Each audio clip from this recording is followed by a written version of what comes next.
और अफसर यहाँ के जनता से पैसा वसूल रही है, चाहे ब्लॉक के सीओ हो, बीडीओ हो, अंचल के सीओ हो या ब्लॉक के बीडीओ हो या कर्मचारी हो या सिपाही हो, दरोगा हो, सब लोग खाली पैसा कमाने में लगे हुए। अगर उन सारे लोगों से आप बात करते पूछते कि भाई आप क्यों ऐसा करते हो, बोला कि सर ऊपर देना पड़ता है, ऊपर पहुंचाना। आपको हाट बाजार लोग पैदल नहीं जाते हैं, गाड़ी से लोग जाते हैं। मेला भी आप लोग गाड़ी से जाते हैं, और बहू को लाने के लिए तो बड़े बड़े बस में और डीजे लगा करके लोग जाते हैं कि नहीं जाते हैं बताइए। यहाँ बूढ़े बुजुर्ग लोग होंगे, गांव घर के लोग होंगे, बताइए नदी नाला में कैसे हमारी माँ बहनें पार, जिनके नेतृत्व में आज सब लोग यहाँ बड़ी तादाद में आए हैं। श्री विश्वनाथ राय जी, श्री सीताराम पाठक जी, परगना का और कोल्हान परमंडल में क्या कहते हैं चाय भाषा सिंह लोग का।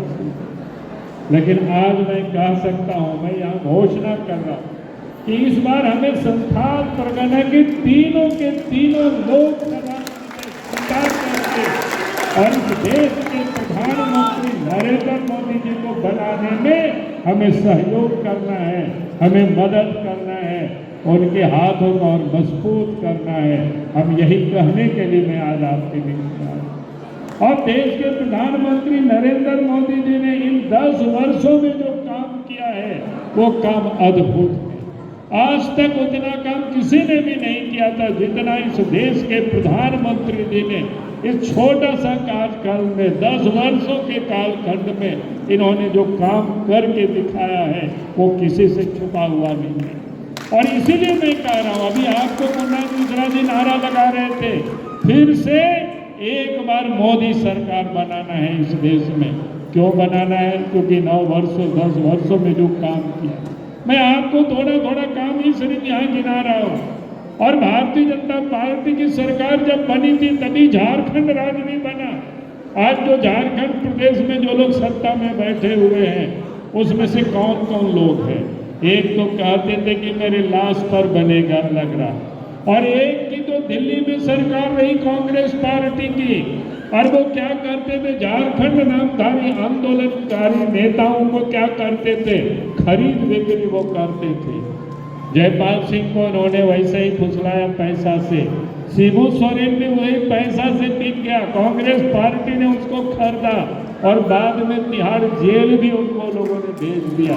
ये दुनिया जानती है। झारखंड प्रदेश कब बना? यहाँ के आदिवासी, यहाँ के मूलवासी, झारखंड वासी झारखंड राज्य बनाने के लिए वर्षों से लोग लड़ाई लड़ रहे थे, लेकिन किसी ने भी अलग राज्य के लिए सम्मान यहाँ के लोगों को नहीं दिया। यहाँ के लोगों की आवाज को किसी भी सरकार ने नहीं सुना। और भारतीय जनता पार्टी ने कहा था कि केंद्र में जब हमारी सरकार बनेगी तो हम अलग झारखंड राज्य बनाएंगे।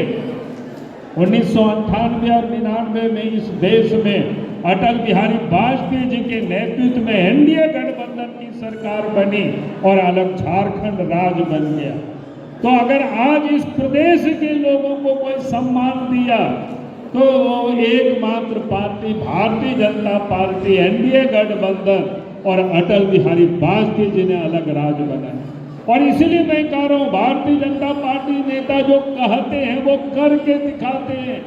आज आप देख रहे होंगे इस देश के प्रधानमंत्री नरेंद्र मोदी जी है, तो विकास का काम भी आज अगर गांवों तक हो रहा है तो भारतीय जनता पार्टी ने ही काम कर रहे हैं। अब याद करिए, हम तो गांव से आते हैं और संथाल परगना में जब स्कूल कॉलेज छोड़े तो संथाल परगना की गांव गलियों में हम घूमते रहे, इसलिए पता है हमें। पहले हम सब लोग हाट बाजार जाते थे तो पैदल जाना पड़ता था, मेला भी हम लोग जाते थे पैदल जाना पड़ता था। बात सही है कि नहीं? बच्चे स्कूल भी जाते थे तो पैदल जाना पड़ता था। यहाँ तक कि शादी होता था, जब बहू को भी लाने के लिए हम लोग जाते थे बारात, तो पैदल जाना पड़ता था। जिनके पास पैसा कौड़ी रहता था तो बैलगाड़ी से लोग आते थे कि मोटर गाड़ी तो गांव तक पहुंच ही नहीं सकती थी। बात सही है कि नहीं बताइए? गांव घरों तक सड़कें नहीं थी, बिजली नहीं, क्या बोलते हैं, नदी नाला में पुल पुलिया नहीं था। लेकिन जब केंद्र में भारतीय जनता पार्टी के नेतृत्व में सरकार बनी, अलग झारखंड प्रदेश बना, तो आज झारखंड के गांव तक सड़क पहुंच गई। अब तो हाट बाजार लोग पैदल नहीं जाते हैं, गाड़ी से लोग जाते हैं। मेला भी आप लोग गाड़ी से जाते हैं, और बहू को लाने के लिए तो बड़े बड़े बस में और डीजे लगा करके लोग जाते हैं कि नहीं जाते हैं? बताइए। यहाँ बूढ़े बुजुर्ग लोग होंगे, गांव घर के लोग होंगे, बताइए नदी नाला में कैसे हमारी माँ बहनें पार करती थी। कांग्रेस ने तो 50-55 साल तक राज किया था इस देश में, लेकिन उन्होंने कभी भी गांव की कभी चिंता नहीं की, गांव के लोगों की चिंता नहीं की, गांव के आदिवासियों की कभी उन्होंने चिंता नहीं की, क्योंकि हम सब लोग तो गांव से रहने वाले लोग थे। लेकिन आज अगर आप देखें तो भारत की सरकार में जब बीजेपी के नेतृत्व में सरकार बनी, पहले अटल बिहारी वाजपेयी, अब नरेंद्र मोदी जी, तो आप गांव तक बिजली, क्या कहते हैं, सड़कें पहुंच गई। खाना कहाँ बना, कैसे बनाते थे? डिबरी जला करके, लालटेन खरीदना पड़ता था, और बाजार से हम लोग मिट्टी तेल खरीद करके लाते थे। बात सही है कि नहीं, बताइए। पहले मिट्टी तेल के लिए झगड़ा होता था, डीलर वो यहाँ बेच तेल को, वहाँ बेच तेल को, यही सब होता था कि नहीं होता था? यहाँ बाजार में नया बांटो हाथों, ये सब बात होता था कि नहीं होता था? लेकिन जब देश में मोदी जी के नेतृत्व में सरकार बनी, हम लोग भी दुमका में रहते थे, तो पहले खाना भी हम लोग बनाते थे मिट्टी तेल, केरोसिन तेल से स्टोव जला करके, उसी में हवा मारते थे और स्टोव जलता था, खाना पकाते थे। लेकिन अब देश के प्रधानमंत्री नरेंद्र मोदी जी बन गए, अब गांव तक बिजली पहुंच गई, अब मिट्टी तेल की चर्चा भी बंद हो गया, अब कोई ढिबरी भी नहीं खरीदता है, अब कोई लालटेन भी नहीं खरीदता है, अब तो घर घर में बिजली पहुंच गया। अब माँ बहनें भी खाना पकाती है तो उस लाइट से, और दूसरा के घर घर में आप गैस कनेक्शन भी पहुंचा दिए, और जिस गरीब को नहीं मिला उसको भी मोदी जी ने कहा है कि तीसरी बार देश है। तो कहने का अर्थ है, देश के प्रधानमंत्री नरेंद्र मोदी जी ने कहा कि जैसे दिल्ली में रहने वाले लोगों को बिजली की लाइट में बच्चे, बाल बच्चे पढ़ते हैं, उनके यहाँ घर में एसी होता है, फ्रिज होता है, वैसे ही देश के गांव में भी घरों में बिजली पहुंच जाएगी, ताकि लोगों को भी वही सुविधाएं मिलेगी जो सुविधा शहर में लोगों को मिलता है, वही सुविधा गांव में भी पहुंचा दिया जाएगा। तो ये सुविधा अगर कोई आज पहुंचा रहा है तो इस देश के प्रधानमंत्री नरेंद्र मोदी जी पहुंचा रहे हैं। और इसलिए मैं आज सब लोगों से यही कह रहा हूं, जिनका आवास नहीं है उनको प्रधानमंत्री आवास। और आज आप देख लीजिए इस राज्य के अंदर में जो सरकार है, किसके, हेमंत सोरेन के नेतृत्व में पहले सरकार थी, उन्होंने क्या काम किया? वो सरकार ने काम तो नहीं किया, लेकिन कमाने में लग गई। पूरे 4 वर्षों तक हेमंत सोरेन ने इस झारखंड की नदी को, बालू को भी सब बाहर बेच दिया, और उस पैसे को अपना तिजोरी में भरा। और इसीलिए आज आप देखते होंगे इस राज्य के अंदर में हेमंत सोरेन जी इतना लूटा, बालू को लूटा, पत्थर को लूटा, कोयला को लूटा, और जितना भी खनिज है, यहाँ तक कि जमीन को भी इन्होंने नहीं छोड़ा। और उसका परिणाम ये हुआ, आज हेमंत सोरेन पकड़े गए तो हटवार जेल में चले गए। अब दूसरा आ गया है, वो भी वही धंधा सुनते हैं कर रहा है। चंपई सोरेन जी आ गए मुख्यमंत्री बन करके। हम लोग सोच रहे थे कि नया मुख्यमंत्री आए, कुछ नया करेगा, लेकिन ये तो आबोआ आवास के नाम पर चुनाव के लिए पैसा वसूली में ये भी लग गए।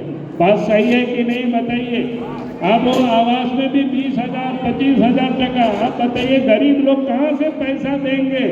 पैसा तो पैसे वाले देंगे, और जिसके पास पैसा होगा उनको अगर आवास मिलेगा, तो फिर जो गरीब है, जिसके पास पैसा नहीं है, उनको तो आवास मिलेगा ही नहीं। तो आज ये जो आबोआ आवास के नाम पर चुनाव के समय वो एक प्रकार से चंदा ही इकट्ठा कर रहे हैं। और इसलिए मैं आज आप सब लोगों से यही कहने के लिए आया हूँ, आज जो इस राज्य में सरकार में जो लोग बैठे हुए, सिर्फ लूटने के लिए लोग बैठे हुए, अपना तिजोरी को ही सारे लोग भर रहे हैं। अभी जितना ट्रांसफर पोस्टिंग, उसमें भी पैसा वसूल रहे हैं, अफसरों से पैसा वसूल रहे हैं, और अफसर यहाँ के जनता से पैसा वसूल रही है, चाहे ब्लॉक के सीओ हो, बीडीओ हो, चाहे अंचल के सीओ हो या ब्लॉक के बीडीओ हो या कर्मचारी हो या सिपाही हो, दरोगा हो, सब लोग खाली पैसा कमाने में लगे हुए। अगर उन सारे लोगों से आज बात करते, पूछते कि भाई आप क्यों ऐसा करते हो, बोला कि सर ऊपर देना पड़ता है, ऊपर पहुंचाना पड़ता है, पैसा दे करके हम सब लोग आए हैं। तो आज इस राज्य की ये हालत है और इसीलिए मैं आज आप सब लोगों से ये कहूंगा कि सबसे पहले ये लोकसभा का चुनाव है। इस लोकसभा के चुनाव में हमें इस देश के प्रधानमंत्री नरेंद्र मोदी जी को फिर से बनाना है और उसके बाद 2024 में ही 2-4-6 महीनों के बाद फिर से विधानसभा का भी चुनाव होगा और विधानसभा का चुनाव होगा तो इस प्रदेश में भी फिर से बीजेपी की सरकार बनानी है। यही मैं कहने के लिए आज आप सब लोगों के बीच में आया हूं।